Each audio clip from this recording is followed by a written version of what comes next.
you, the listener, why is it so hard for you to understand your value? Why is it so difficult for you to have boundaries? What's going inside of you that prevents you from being able to have your shoulders back and say, here is my respective rate of pay if you buy a home during this time period? For some of you, that scares you. And I think that there's something inside that you need to get on top of, because in a healthy environment, discussions around compensation are welcomed.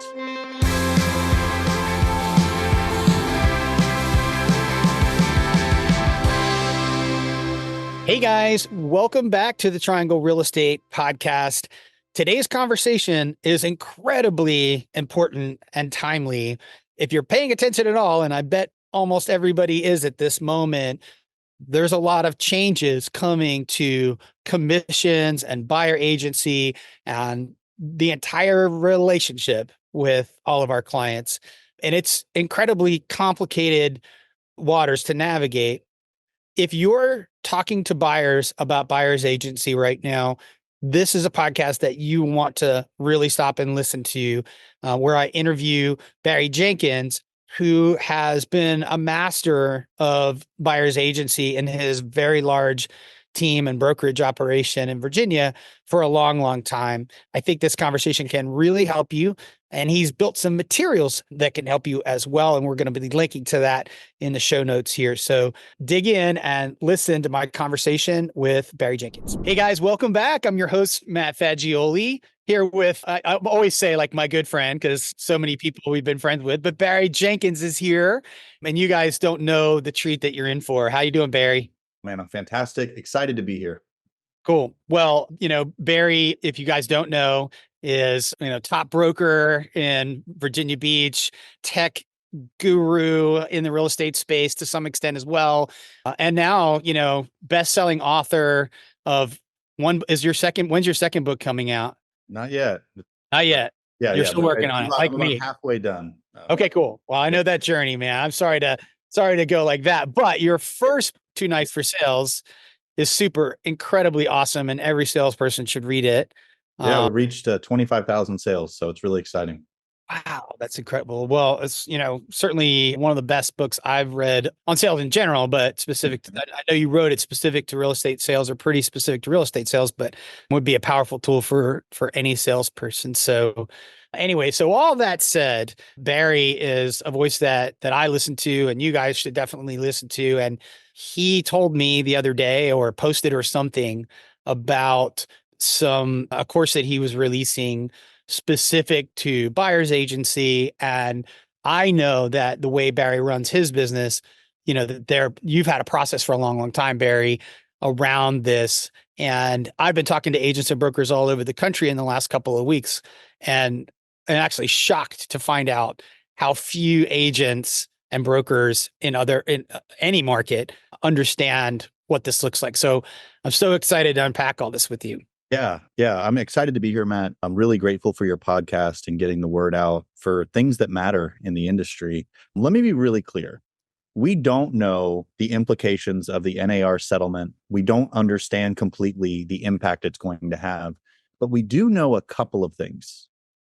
More than likely, agents that represent buyers are going to have to approach their meetings with buyer clients similar to how you would with a seller. And this is where you if you think about a listing appointment, you sit down with the client and say, here's all the things I'm going to do to sell your home. Here's my track record of selling homes in your area. Here's my respective rate of pay if I complete a sale. Buyer's agents have gleefully been able to avoid that uncomfortable conversation because the compensation has been from the seller. Whether that changes or not, because there's a lack of clarity around compensation, which is kind of the whole settlement with NAR, it's basically removing compensation from their MLSs. Now it's going to bring an opportunity to have to talk about your rate of pay. I've been obsessing about this for 6 months. And here's the good news. The good news is the major players in our industry, Zillow, Realtor.com, Redfin, they've all built these billion-dollar or million-dollar businesses off of creating a portal that helps people that have certainty and clarity around what their needs are pick out a house and schedule a showing. And then what Zillow does is says to the agent community in the respective market, we have someone that wants to see 123 Smith Street, or they have questions about 123 Smith Street. Whoever wants this lead, I'm going to give it to you, but I'm going to want 40% of that commission, right? So that's been that way for a while. And candidly, I didn't really see a way to compete with them around that. I think they've done a fantastic job when the consumer has certainty. But there's a whole segment of the buyer pool that lacks certainty and clarity, specifically leads found on Google and Facebook, searching for things like homes for sale, mortgage calculator, what is my home worth, right? All of these questions. And then you call these people, and instead of them saying, I want to see 123 Smith Street, they say to you, I'm not ready yet, right? And you're frustrated about it. And I want you to understand something. I've been at this for 25 years. The market crash of 2008 completely obliterated me financially. 3 years later, I made my first million in real estate, and I've never looked back. Each iteration of the market, I quickly pivot and I look for the opportunity. The opportunity right now is this. You need to find people that don't know what they want and don't think they need an agent yet, but do have an aspirational dream to buy or sell one day. You need to meet with those people. You need to talk to them about the real estate process as a whole. And during that time, during that appointment, you need to go over the buyer broker agreement or whatever you call it in your market. Kerry Scholl in DC likes to call it the loyalty agreement. And we stole that. We still call it the buyer broker agreement because that's the legal name, but then we reframe it and we say, this is called the buyer broker agreement, but we like to call it a loyalty agreement. And that loyalty agreement is where we sit down and we discuss agency, what I'm going to do for you. Now, here's the key here. Instead of being disappointed that the consumer is not ready to look at a home, we celebrate their lack of certainty. I'm so glad you're not ready. This is fantastic that I'm talking to you while you're not ready to buy a home. I can't believe the serendipity of this moment. Mr. Smith, the reason why I'm so excited is because normally with my other clients, I set an appointment for 45 minutes. We sit down. I want to teach you and empower you about this process. It is likely the largest financial transaction of your life. It deserves careful consideration and wise planning. Now, I like to have these appointments Wednesday afternoons or Saturday mornings. What works best for you? During that appointment, as I've already said, we go over the process. We set 558 appointments in the month of February doing this. There are droves of consumers that don't think they're ready for a realtor. But by affirming their lack of readiness, capitalizing on an opportunity to educate them, we are creating our own pipeline. And what's fantastic about this is Zillow cannot teach the consumer as well as my agent can. There's something about the face-to-face appointment. And so in the midst of this chaos, in the midst of this fear, there's a moment of opportunity where we get to be relevant again and advocate for whatever our respective rate of pay is. And so I want you to know, Matt, that as scary as change can be, I know I'm going to be just fine. And agents can take this same disposition and become wildly successful in a moment that likely, and I'm not happy about this, a lot of agents are going to leave the industry because they don't know how to sell their value. They remember, they remember that it used to be different, and they feel guilty that they need to sit down and talk about their rate of pay. And unless they get on top of that, and a lot won't, because emotional awareness is not necessarily in abundance in our culture, they're not going to do that, and they're going to end up leaving. And so while I don't want that for them, I want better for them. I do know it's going to happen. And I do believe that my business will grow as a result of these changes. Barry, I mean, gosh, you just framed it so eloquently, but I want to hit on a couple things that you said that get lost, even though they've been true forever, which is step one is you have to have enough lead flow first, and then you have to have a process to actually engage those clients in agency agreements. And you have both of those things, but most agents haven't had to think that way in a long, long, long time on the buyer side at all. Right. And so, and it's funny, I'm lucky when I got in the business 20 years ago, I had a broker in Georgia, it is the law. However, that doesn't mean that it was always done, but I had a broker who taught me well. Like we had buyer brokerage agreements every time, before we showed the first house, we Yeah. went, now my process wasn't as sophisticated as yours is now, but, It didn't need to be. What's that? It didn't need to be. No, it didn't, but it was it's interesting when I didn't realize how I would, just anecdotally, I would say 95% of the market is not doing that, No. you In know, Virginia, it's required by law, and still a lot of agents don't do it. right. My That's how it is in Georgia, and so, but for sure, every big team that has a process that's spending tens of thousands of dollars a month on those leads, like the leader of that team is saying, you know what, we're going to have agency agreement. Like I would say it's probably prevalent at the top. Would you agree with that?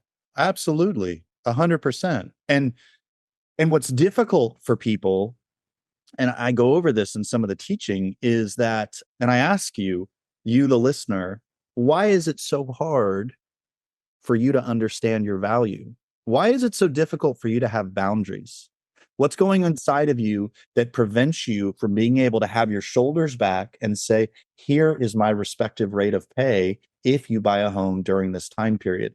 For some of you, that scares you. And I think that there's something inside that you need to get on top of, because in a healthy environment, discussions around compensation are welcomed. Now, your boss might not always give you a pay raise, but in a healthy working environment, your boss is going to affirm you, listen to what you have to say, and you're going to be able to have a dialogue, maybe even a negotiation around what your rate of pay is. And in a healthy environment, you're not going to be penalized as a result.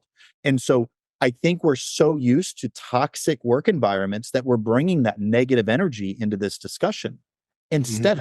But like my attorney, I met with a few attorneys, and he said to me, he said, let me tell you what's going to happen. He said, when the other side hears that I'm involved, the first thing that's going to happen is their attorney is going to call their client and say, we need to meet. So-and-so's involved. Everything has changed. Now, I knew that could be a line. I did. I knew it when I heard it, and it still worked so well.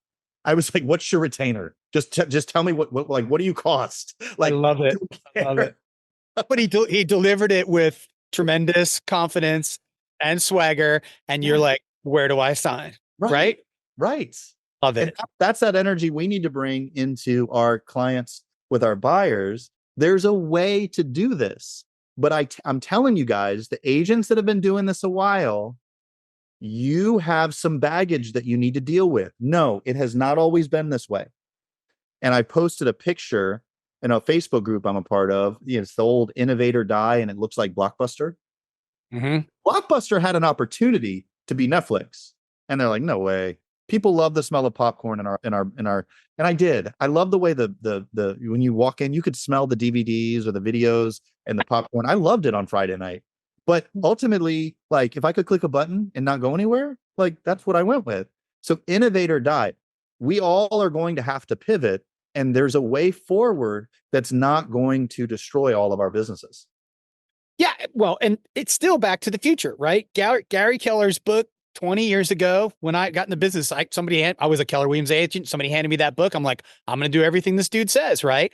And he said, look, lead flow comes first. If you have an abundance of opportunities, you can walk in and go like, listen, I would love to work with you. Here's the way I work. And if you want to work with me, awesome. Here's the rules. But you have to have another lead behind it to go like, I don't need this deal. Right. It has to come from, if it's coming from that scarcity, you're dead. Right. Absolutely. Yeah. And so the course that I've been working on in conjunction with Ylopo, so if you're a Ylopo customer, you get it free, no problems, is specifically going over an agreement. Now, it's not going over commission rates and things that are like, I'm not discussing commission rates with y'all, right? Like, I'm not going to be guilty of antitrust violations. It doesn't also go over the different kinds of terms of a buyer broker agreement. What I'm teaching on is how to go over a document that has a request for compensation if you perform. And so the mindset behind understanding your worth, the talking points, how to not get buried in the details of a document, you're going to overwhelm them. Tell them what's important. How to handle objections, like what if I find a home that there's no commission? How are you going to handle that? So talking through those things and doing so confidently really does matter. And so I think that this is like one of those now moments where people are, you're either going to level up or you're going to level out. That's really the end of the day. Absolutely. Well, so tell me a little bit about the course. I mean, I think it's incredibly at this moment, everybody who touches buyer side agreements needs some kind of training and education. Maybe some are going to get it from their broker, wherever, but there's a whole flood of people that need what you're putting available right now. So tell me more about how I find it. What are the details? So I gave you a link, and if you're a Ylopo customer, they can just contact me on the website of the bookstore or the store and let me know you're a Ylopo customer. I'll get you a coupon code. We also, Ylopo is I'm working on a new version of the course as well for Ylopo customers. So there's like 2 pathways that you could take it, and so far it's a now moment. It's been needed, and really all I did was I took the videos that I sent to my agents and I turned it into a course. And it's like a 45-minute little mini session. But again, you guys need to understand how to share your value, share your worth. It's really important. Cool. Awesome. Barry, thanks so much for taking the time. I hope everybody, clicks the link and looks at this material, because now is the time to take that opportunity and start building that buyer pipeline like Barry Jenkins does up in Virginia. And so thanks again for being here, bro. Thanks.